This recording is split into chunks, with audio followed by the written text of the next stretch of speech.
I woke up at 3 a.m., unable to breathe.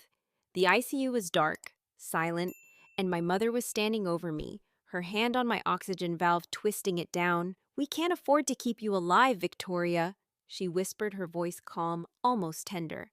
"Your sister's wedding comes first. You understand, don't you?"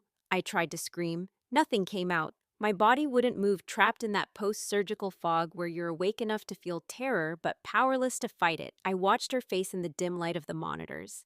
No tears, no hesitation, just the quiet focus of someone completing a task. My own mother was killing me, and she looked relieved. The last thing I remember before the darkness took me, her footsteps walking away, unhurried, like she'd just turned off a light. 6 weeks later, at my grandfather's will reading, my surgeon stood up, placed his hand on my mother's shoulder, and said 7 words that made her face go white. "Have you ever been erased by the person who gave you life?" My name is Victoria Banks. I'm 36 years old, and I work as a sound engineer in Seattle, a career I built from nothing, in a city far from the family that never noticed me. For 16 years, I've been successful, independent, and completely invisible to the people who were supposed to love me most. I should start by telling you about the days before that night in the ICU, the days when I still believed my mother was capable of love, just not for me. My heart surgery had been scheduled for months. A valve replacement, the doctor said. Routine but serious. I'd known about the defect since childhood, and I'd finally saved enough to take the time off work and get it fixed. What I didn't expect was for Grandfather Harold to die 3 weeks before my operation. He passed quietly in his sleep, and I couldn't even attend his funeral because my cardiologist said the stress of travel could be dangerous before surgery. I sent flowers. I called my mother to say I was sorry. She told me not to worry about it, that funerals were depressing anyway, and then asked if I'd updated my will. That should have been my first warning. Grandfather Harold was the only person in my family who ever made me feel seen. When I was a child, he'd ask about my interests, remember my birthday, save newspaper clippings about audio engineering, because he knew I dreamed of working in music. But over the years, our contact had grown sparse. My mother always had reasons why I shouldn't call him directly. "He's tired, Victoria. Don't bother him with your problems." "I'll tell him you said hello." I believed her. I thought she was protecting an elderly man from burden. I never suspected she was building a wall between us, brick by brick, year by year. The surgery went well. I woke up in the ICU with tubes in my chest and monitors beeping steadily beside me. The nurse said I'd need 5 to 7 days of observation. I was grateful to be alive. Then my family arrived. My mother, Patricia, walked in first, followed by my younger sister, Laura. I expected relief on their faces, maybe even tears. Instead, my mother's first words were, "How long did they say you'd be here? Do you know what this is costing?" Laura stood behind her, scrolling through her phone, sighing about how inconvenient the timing was with her wedding only 2 months away. They talked about insurance forms, about whether I had a living will, about what would happen if there were complications. Not once did either of them ask how I felt. I lay there, oxygen flowing into my nose, heart still healing from being literally cut open. And I understood something I'd always known, but never let myself name to my family. I wasn't a daughter or a sister. I was a problem, an obstacle, a line item in someone else's budget. My mother asked to stay overnight. She told the nurses she was worried about me, that she wanted to be close in case anything happened. I was so desperate for any sign of maternal love that I believed her. I gave her my phone password in case she needed to contact my friends. I thanked her for staying. That night, I drifted in and out of consciousness, caught in the fog of painkillers and exhaustion. The memories I have are fragments, shapes, and sounds that didn't make sense until later. I remember waking to a presence beside my bed. I remember a silhouette near the oxygen equipment. I remember reaching for the call button and feeling a hand push mine back down. And I remember a voice, my mother's voice, whispering words I couldn't quite catch. Something about money, something about being practical, something about understanding. When morning came, I told myself it was a nightmare. The medication, the stress, the grief over my grandfather, my mind was playing tricks on me. That's what I believed. But my body knew the truth before my mind could accept it. Because somewhere in the part of me that remembers how to breathe, I knew I had almost stopped. The days that followed were a war between what I remembered and what everyone told me was true. When I woke up that next morning, the memories from the night before felt like water slipping through my fingers. I remembered my mother's shape standing over me in the darkness. I remembered whispered words that I couldn't quite piece together, something about money, something about being practical. I remembered the terrible tightness in my chest, that desperate hunger for air that had pulled me toward consciousness. And I remembered reaching for the nurse call button, feeling my hand being guided gently but firmly back down onto the mattress. But the edges of everything were soft and dreamlike, blurred by medication and exhaustion, and I couldn't tell anymore where reality ended and nightmare began. I told the morning nurse that I thought something had happened with my oxygen during the night. She checked the equipment, carefully examined the monitors, reviewed the readings, and then gave me that patient, slightly pitying smile that healthcare workers use when they think you're confused. "Everything looks perfectly normal," she said. "Post-anesthesia confusion is very common, especially after major heart surgery. Your vitals are stable. Your oxygen levels are exactly where they should be." She patted my hand reassuringly. "Your mother was with you all night, by the way. She actually called us twice to check on you. You're lucky to have someone so devoted." My mother, who had been sitting quietly in the visitor's chair, pretending to read a magazine, rose and came to my bedside. She stroked my hair with a tenderness I couldn't remember feeling from her since childhood. "You were having nightmares, sweetheart," she said softly. "You kept mumbling in your sleep, tossing and turning. I was so worried about you. I barely slept myself." Her performance was flawless. The exhausted, loving mother, who had sacrificed her own rest to watch over her sick daughter. Every word, every gesture, every concerned glance was perfectly calibrated. I wanted to believe her. God knows it would have been easier to accept that my mind had played tricks on me, that the medication had conjured monsters where none existed, that my mother was exactly what she appeared to be. But my body knew things my mind wanted to forget. My lungs remembered the struggle for air. My hand remembered being pushed away from help. And when I checked my phone later that morning, hoping that maybe I had somehow accidentally recorded something in the night, I discovered that several voice memos from around that time had been deleted. I always kept voice memos as a habit from my work. The timestamps showed files had existed and then been removed. My mother had my password. My mother had been alone with my phone for hours, while I drifted in and out of consciousness. I didn't confront her. I didn't say a word. Instead, I asked a nurse for a pen and a small notebook claiming I wanted to write down questions for my doctor. What I actually did was start documenting everything. Every fragment of memory I could grasp, every observation about my mother's behavior, every small inconsistency in what she said. I wasn't certain what had happened that night, not completely, not in a way I could prove, but I was terrified of losing the pieces I had, of letting them fade, until I couldn't trust my own mind anymore. The trauma settled into my body in ways I couldn't control. I started waking at exactly 3 in the morning every single night, gasping for breath, my hands flying to my face to check if air was still flowing. I flinched visibly whenever my mother entered the room, my heart rate spiking so dramatically that the monitors would beep in alarm. The nurses thought it was anxiety from the surgery, and they weren't entirely wrong. My hands shook badly when I tried to sign hospital paperwork. I caught myself crying in the bathroom for reasons I couldn't articulate, grief and fear and rage all tangled together into something I didn't have words for. I was falling apart, and I knew it. But I absolutely refused to fall apart quietly. I called a data recovery service and asked if they could retrieve deleted voice memos from my phone. The technician tried for 2 days, but the files had been overwritten. The attempt failed, but the act of trying gave me something I desperately needed, a sense that I was fighting back. I formally requested copies of all my medical records, including the overnight monitoring logs from every night of my stay. The hospital administrator seemed surprised by the request, but she couldn't legally refuse.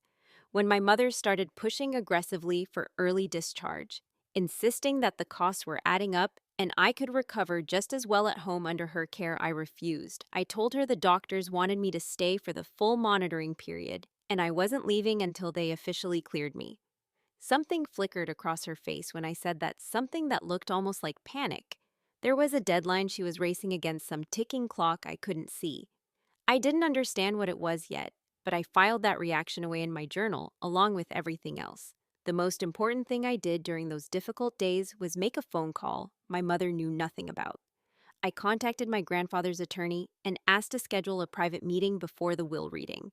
The secretary sounded surprised to hear from me directly. She mentioned that my mother had been handling all the family communications regarding the estate. I told her I wanted to handle my own affairs from now on. That simple act of reaching out on my own felt like the first real breath I had taken in years. I wasn't the only one paying close attention during those days. Dr. Robert Harris was my attending physician, a man in his late 50s with tired, kind eyes and 3 decades of medical experience. He noticed things that the other staff members dismissed as post-surgical anxiety. He noticed that my vital signs spiked with genuine fear every time my mother walked into the room, a physiological response that's nearly impossible to fake. He noticed that I tensed when she touched me and relaxed visibly when she stepped out. He noticed that I never wanted to be alone with her. Following standard hospital protocol for suspected patient safety concerns, he quietly reviewed my overnight monitoring logs and oxygen flow records from the night in question. What he found made him very, very quiet. There had been an anomaly at 3:02 in the morning, a reduction in oxygen flow that lasted approximately 90 seconds before returning to normal levels. The timestamp matched exactly with a note from the night nurse, Margaret Thompson, who had documented entering my room around that time and making an equipment adjustment. Dr. Harris consulted with the hospital social worker, a woman named Sarah Chen, and shared his concerns. They agreed that this warranted serious investigation. Margaret Thompson had worked at that hospital for 35 years. She was a woman in her early 60s, 6 months away from retirement, counting down the days until she could finally rest and collect her pension. She couldn't afford trouble. She couldn't afford to make waves. But she hadn't slept well since that night, and her conscience was slowly destroying her peace. She had seen my mother standing at the oxygen equipment at 3 in the morning. She had seen the flow meter reading lower than it should have been for a post-surgical patient. She had adjusted it back to the proper level without even thinking about it, pure muscle memory from decades of nursing. She told herself at the time that it was probably nothing, a misreading, an accident. My mother had smiled and said she was just checking on her daughter. But Margaret had been a nurse for too long to ignore what she knew in her gut. Family members don't touch oxygen equipment. They don't know how it works. They don't know what the dials mean. And my mother's hand had definitely been on that valve. The breaking point came when Margaret overheard my mother in the hallway speaking urgently into her phone, in a voice she clearly thought was private. "I need this resolved before the reading," my mother said. "You don't understand what's at stake here." Margaret didn't know what the reading referred to, but she had spent 35 years learning to recognize desperation in people's voices, and she heard it now. That afternoon, she walked into Dr. Harris's office, where Sarah Chen was already waiting, and told them everything. The next morning, Dr. Harris asked me to come to a private consultation room. When I arrived, Sarah Chen was already there, her expression professionally neutral, but her eyes sharp with concern. Dr. Harris closed the door behind me and turned to face me with a gravity I hadn't seen from him before. "Victoria," he said, "we have a witness, a nurse who saw your mother touching the oxygen equipment that night around 3 a.m., combined with the anomalies in your flow logs. We're required to report this to the authorities." He paused, letting the weight of his words settle over me. "I need you to tell us everything you remember about that night, even the parts you're not sure about, even the parts you've been afraid to say out loud." I told them everything. Every fragment of memory, every shadow in the darkness, every whispered word I couldn't quite piece together. I told them about my hand reaching for the call button and being pushed away. I told them about the terrible hunger for air. I told them about the deleted voice memos and the password my mother had.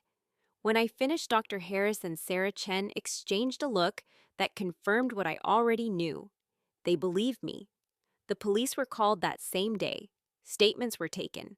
My mother was escorted from the hospital and informed she was not permitted to return or contact me.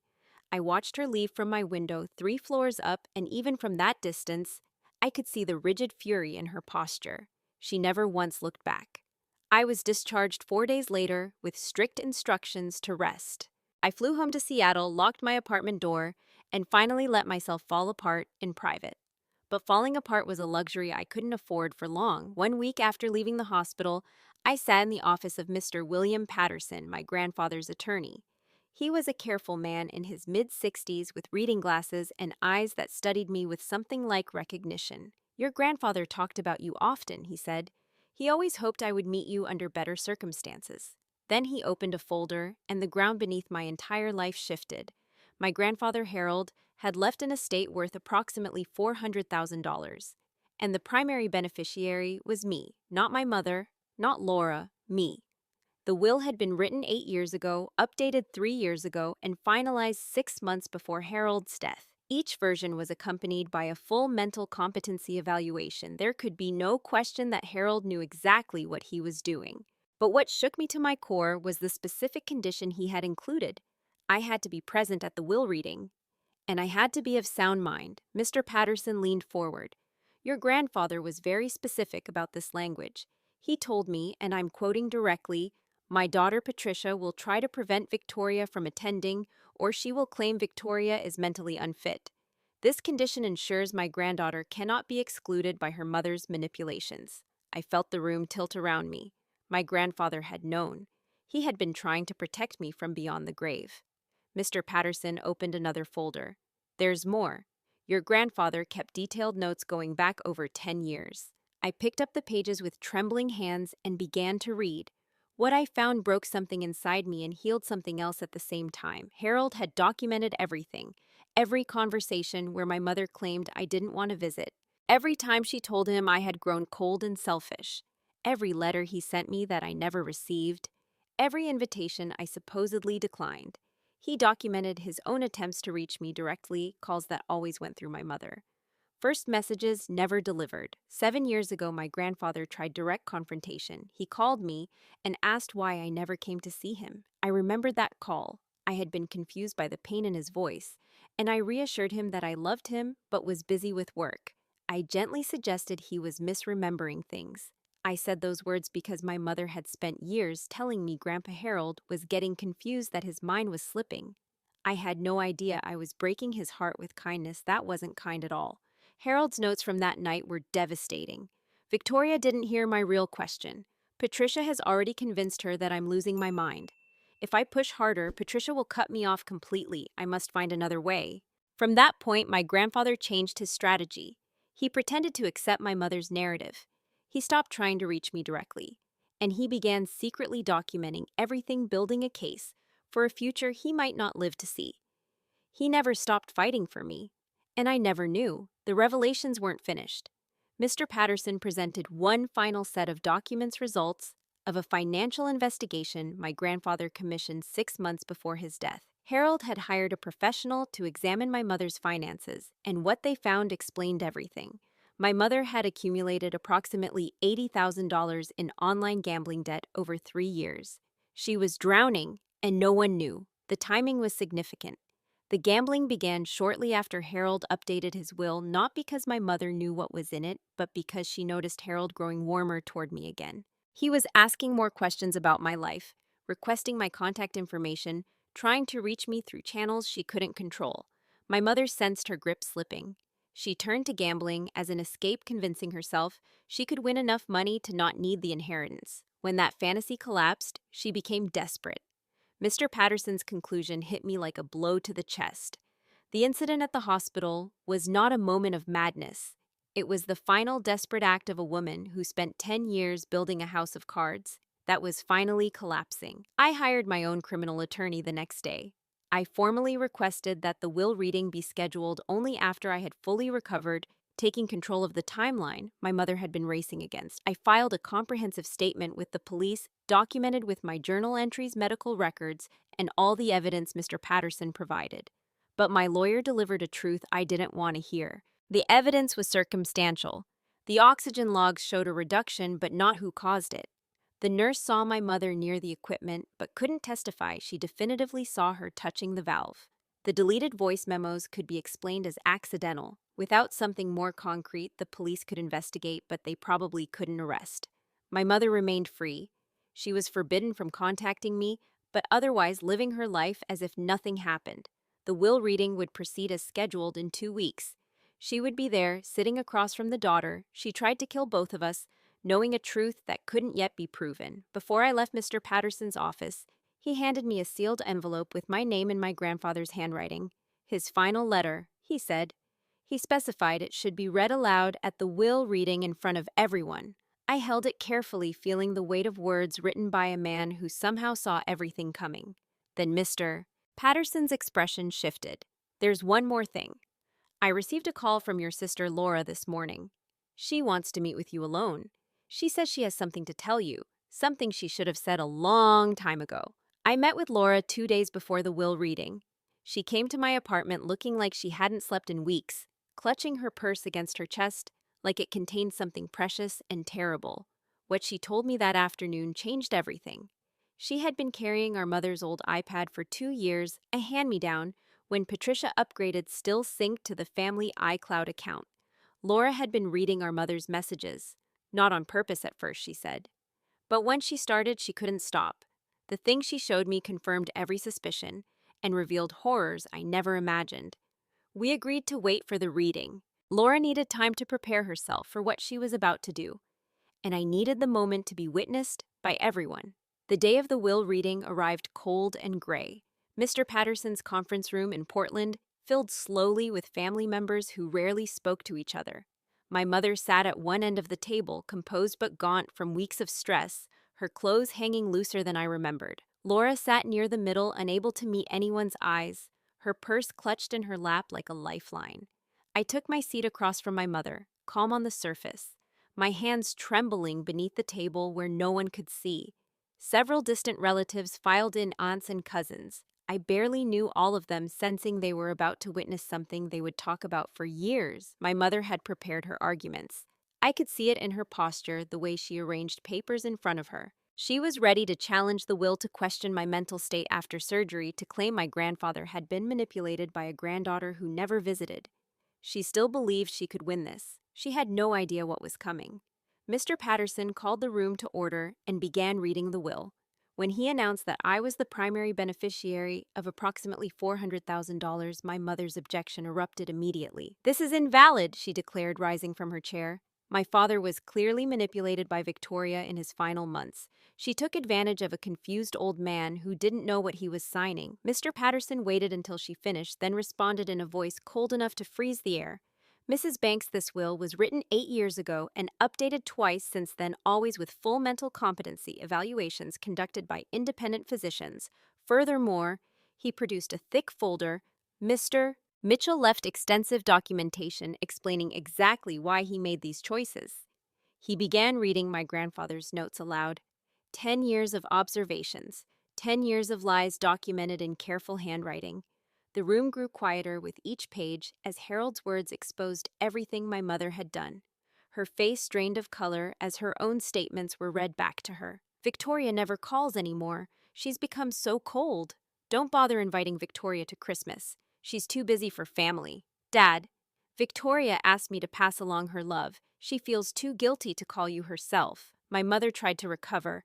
She dismissed the notes as the confused ramblings of an aging man who didn't understand what was happening around him. That's when Laura stood up. Her voice shook so badly I could barely understand her first words. "It's not confusion, Mom. It's true. I've known for years." The room went absolutely silent. Laura pulled the iPad from her purse with trembling hands. "I've been reading your messages," she said. "Not on purpose at first, but once I started, I couldn't stop." She began reading aloud, and with each message, I watched my mother's world collapse. "A message from 3 years ago: Victoria's getting too close to Dad. We need to manage this." A message from 6 months ago: "If Victoria inherits everything, I'm finished. I need another option." A message from 3 weeks ago, sent the night before my surgery: "This surgery might solve everything. If something goes wrong on the table, no one could blame me." And then the final message, sent to a friend on the night my mother stood over my hospital bed: "I tried," Margaret interrupted. "I'll have to find another way before the reading." The room erupted into chaos. My mother lunged across the table toward Laura, screaming that she was a traitor, that she was destroying their family. Mr. Patterson called for security while relatives scrambled backward in shock. In the middle of all that chaos, I remained perfectly still, watching my mother finally unmasked, watching 36 years of lies collapse around her. Laura, sobbing, now managed to say what she had come to say. "I knew something was wrong for years. I told myself I was imagining it. I let you treat Victoria like garbage because I was afraid you'd do the same to me. I'm sorry, Victoria. I'm so sorry." When order was restored and my mother was restrained in her chair by security, Mr. Patterson produced the sealed envelope. Mr. Mitchell specified this letter should be read aloud to everyone present. I opened it with steady hands. I was past shaking now, past fear. I was ready. I read my grandfather's final words to the silent room. My dearest Victoria, if this letter is being read aloud, it means my worst fears came true. And your mother tried to take what doesn't belong to her, including perhaps your life. There's something you need to know. Something I should have told you years ago. Your mother never loved your father. She married him for money and stability, nothing more. David knew this. He told me before he died. She never loved me, he said. But please watch over Victoria. Patricia can't stand to look at her because Victoria looks like me. And I remind Patricia every day of the love she's incapable of feeling. When you were born, your mother told me you looked too much like David, and she couldn't bond with you. I didn't understand then. I understand now. You were never unlovable, Victoria. You were simply the living proof of your mother's greatest lie that she was capable of genuine love at all. I tried to reach you for 10 years. Your mother intercepted every attempt not with physical barriers, but with words. She told me you didn't want to see me. She told you I was too fragile for visitors. She built a wall of lies between us, brick by brick. But I never stopped watching. I never stopped documenting. And when I die, the truth will finally reach you. You were always enough. You were always worthy. Your father loved you. I loved you. And now I'm giving you the only thing I have left to give the truth and the means to live free from the woman who tried to make you invisible. Live well, my darling girl. Live loudly. Take up all the space you were denied. I'll be watching. I'll be proud. All my love, Grandpa Harold. I folded the letter carefully. My mother was weeping now, whether from guilt or exposure or the loss of everything she had schemed for, I couldn't tell and didn't care. Laura sat with her face buried in her hands. The distant relatives stared in horror at the family's secrets laid bare before them. Mr. Patterson made a phone call. 20 minutes later, 2 police officers arrived. The iPad messages, particularly the confession that she had tried and Margaret had interrupted, constituted admission of attempted harm. Combined with the medical evidence, Margaret's testimony, and the documented motive there, was finally enough. Patricia Banks, you're under arrest for attempted second-degree murder. As they handcuffed her, my mother looked at me with something raw and ugly in her eyes. Not remorse, fury, pure fury at being caught. You've ruined everything, she hissed. I met her gaze without flinching. No, Mom. You did that 36 years ago when you decided I wasn't worth loving. I'm just surviving what you started. As Patricia was led away, Laura approached me hesitantly. I know I don't deserve forgiveness. I know I was part of this. But I need you to know I'm going to testify against her, whatever it takes. I looked at my sister for a long moment. That's a start, I said. But Laura, that's all it is, a start. I picked up my grandfather's letter and walked out into the sunlight. For the first time in 36 years, I could actually breathe. The case took 18 months to reach its conclusion. 18 months of depositions and hearings and waiting. 18 months of watching my mother's defense attorneys try to paint her as a desperate woman driven to temporary madness by gambling addiction, someone who deserved treatment and compassion rather than punishment. They argued that the pressure of debt had broken her mind, that she wasn't in her right state when she stood over my hospital bed that night. The jury didn't buy it. The evidence was simply too overwhelming. Laura's testimony about the iPad messages, Margaret Thompson's account of what she witnessed at 3 in the morning, the oxygen flow logs from my medical records, my grandfather's decade of documentation proving motive and premeditation, and my mother's own words sent carelessly through text messages she never imagined would be read aloud in a courtroom. The judge, a stern woman in her 60s, who had clearly seen every kind of human cruelty in her years on the bench, delivered the sentence with a coldness that matched the crime. Mrs. Banks-Kine, she said, looking directly at my mother. You didn't just attempt to kill your daughter. You spent 10 years systematically isolating her from family members who loved her. You manipulated her relationships. You poisoned her grandfather against her, and poisoned her against her grandfather. You prepared for this moment with patience and calculation. This was not a crime of passion. This was not a moment of madness. This was a crime of sustained, calculated cruelty against your own child. She sentenced my mother to 10 to 12 years in state prison with no possibility of parole for the first 7 years. I attended the sentencing. I sat in the back row and watched my mother, now 64 years old, and looking a decade older as she was led away in handcuffs.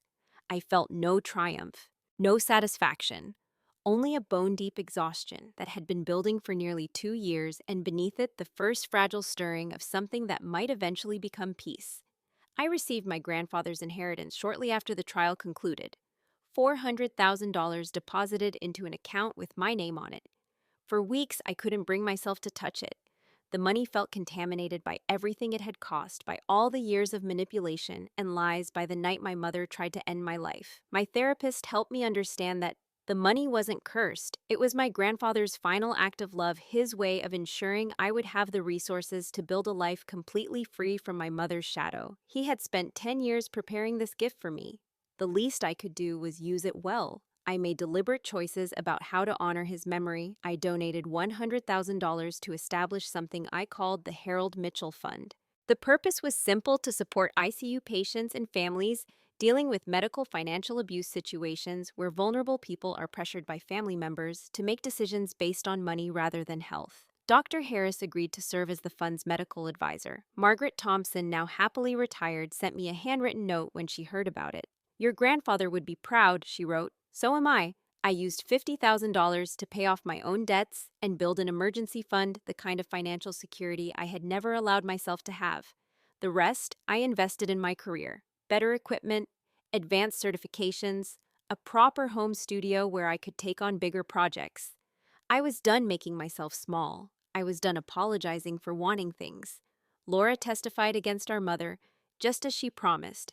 It cost her everything. She was ostracized by some extended family members who couldn't accept what Patricia had done and needed someone else to blame. Her fiance's family expressed concerns about marrying into such a troubled situation. She spent months in therapy, confronting her own complicity, her own decades of silence. She reached out to me repeatedly after the trial, wanting to rebuild, wanting to be sisters again. I agreed to meet her once 6 months after the sentencing. We sat across from each other in a Seattle coffee shop, two strangers who shared blood and 30 years of dysfunction. Laura apologized. She explained her fear, her denial, her desperate need to believe our mother wasn't capable of what she had done. She cried. She asked for my forgiveness. I listened to all of it. Then I spoke honestly. "I hear you, Laura. I believe you're sorry, but I need you to understand something. You weren't just a bystander in my life. For 30 years, you watched Mom treat me like I was worthless, and you said nothing because staying silent kept you safe. That's not neutrality. That's a choice. And it's a choice you made over and over again every single day for 3 decades." Laura started to protest, to explain again. I held up my hand. "I'm not saying this to hurt you. I'm saying it because if we're ever going to have any kind of real relationship, it has to start with the truth. Not your guilt, not your need for me to make you feel better about what happened. The actual truth of what you chose and what it cost me." There was no hug when we parted, no tearful reconciliation. I told Laura I needed more time, maybe years, before I could know what kind of relationship we might have. Her wedding happened 4 months later, small and subdued. I sent a card that said simply, "I hope you build something real. I'm not ready to be part of it yet." It wasn't cruelty. It was the first time in my life I had ever put my own healing before someone else's comfort. 18 months after the will reading, my life looked completely different on the surface. I had been promoted at work. I had moved into a new apartment with enough room for a small garden. I had adopted a rescue dog, a gentle mutt with sad eyes who slept at the foot of my bed every night. I named him Harold. But healing wasn't the clean arc I had hoped for. I still woke at 3 in the morning, sometimes heart pounding, gasping for air, checking the space around me. I still flinched when older women touched my shoulder unexpectedly. I had been in therapy every single week for a year and a half, slowly learning to untangle 36 years of believing I was fundamentally unlovable. Some days I felt powerful and free. Other days I couldn't get out of bed. My therapist told me that was normal. "Trauma recovery isn't a straight line," she said.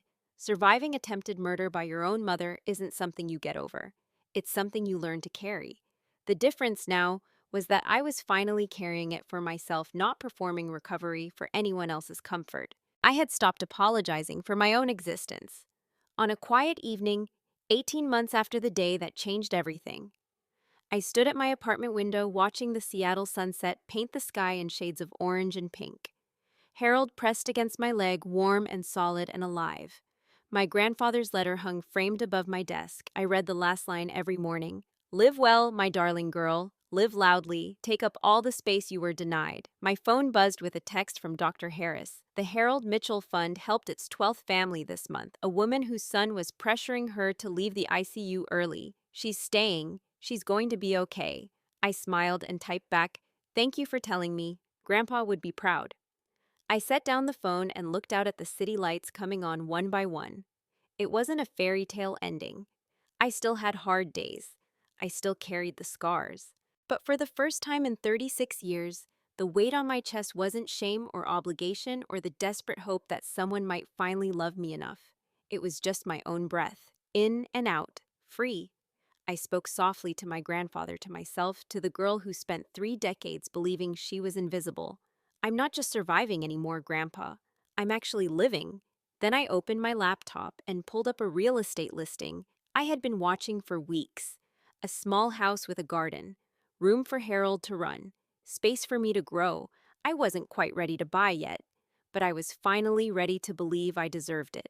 And that was the beginning of everything.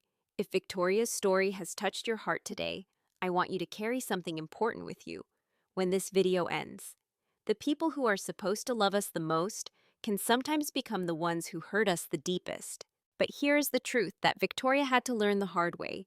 Their cruelty is never a reflection of your worth. It is always a reflection of their own emptiness, their own brokenness, their own inability to give what they never had inside themselves. Victoria spent 36 years believing she was invisible. She spent 36 years believing that if she just tried a little harder, sent a little more money, made herself a little smaller, her mother might finally see her and love her. That was never going to happen. Not because Victoria wasn't enough, but because Patricia was never capable of the love Victoria deserved. If you recognize yourself in this story, if you have spent years or even decades trying to earn love from someone who treats you like a burden, I need you to hear this. You are not the problem. You never were. The people who diminish you, who gaslight you, who rewrite history to make you doubt your own memories, they are telling you everything about themselves and nothing about you.